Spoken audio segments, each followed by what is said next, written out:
I react to random Morbid facts, compilation part 195.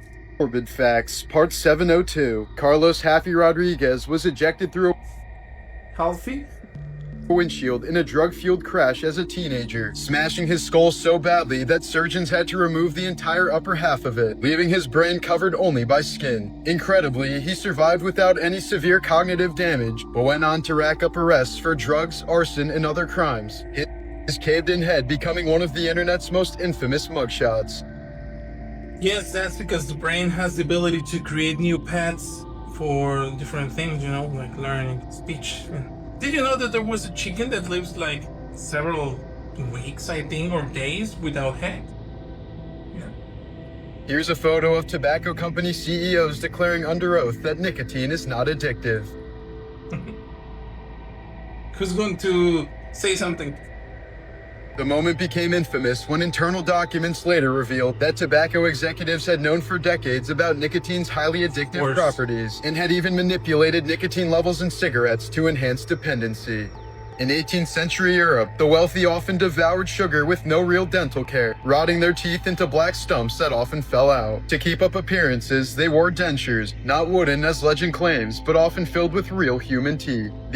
These were bought from the poor, pulled from slaves or prisoners, or scavenged from battlefields, sometimes still bloody from fallen soldiers. With no concept of sterilization, they could carry infections, even syphilis, into the wearer's mouth. In advanced cases, the disease could slowly eat away at the face, collapsing the nose and leaving a grotesque hollow mask where features used to be. Actually, did you know that George Washington had one of those? But it's funny to think that George Washington had some teeth from slaves. That's an irony.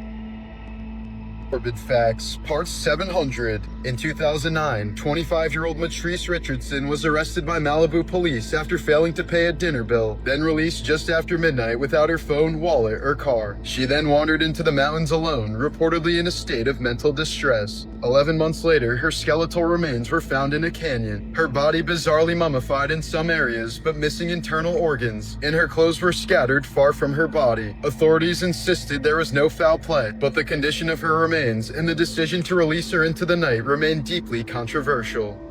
That's so creepy, man. Rising French child actor and voice dubber Boris Rowada was best known as the French voice of Kevin McAllister in Home Alone. But in August of 1994, at just 14 years old, he was struck by a car while cycling in the French Alps and killed instantly, cutting short a promising career that had only just begun. In 1901, That's so sad, man. A young star dying like that. Outlaw Thomas Blackjack Ketchum was hanged in Clayton, New Mexico, the town's first ever execution. But with no prior experience, they miscalculated the rope length. When the trapdoor dropped, the force was so strong that it ripped his head clean off. His headless body dropped to the ground, and locals, rather unfazed, posed for postcards with the corpse, later turning the images into macabre souvenir postcards. Can you imagine? His name was Ketchup. You catch the head and you say Ketchup. Oh my god. What an awful joke.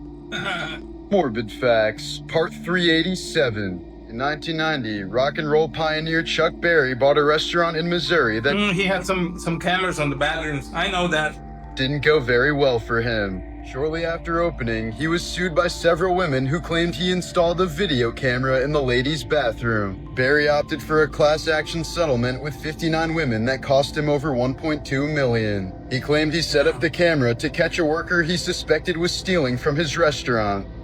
In the bathroom? I mean, you're gonna do that? This is against the law.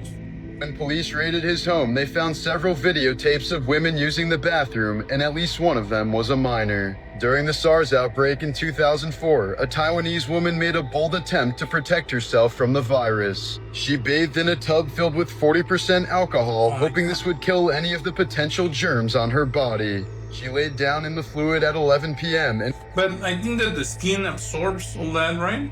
And was discovered dead by her family the next morning. Yeah. An autopsy revealed that her blood alcohol level was 1.35%, meaning she absorbed a significant amount of alcohol through her skin. Yeah.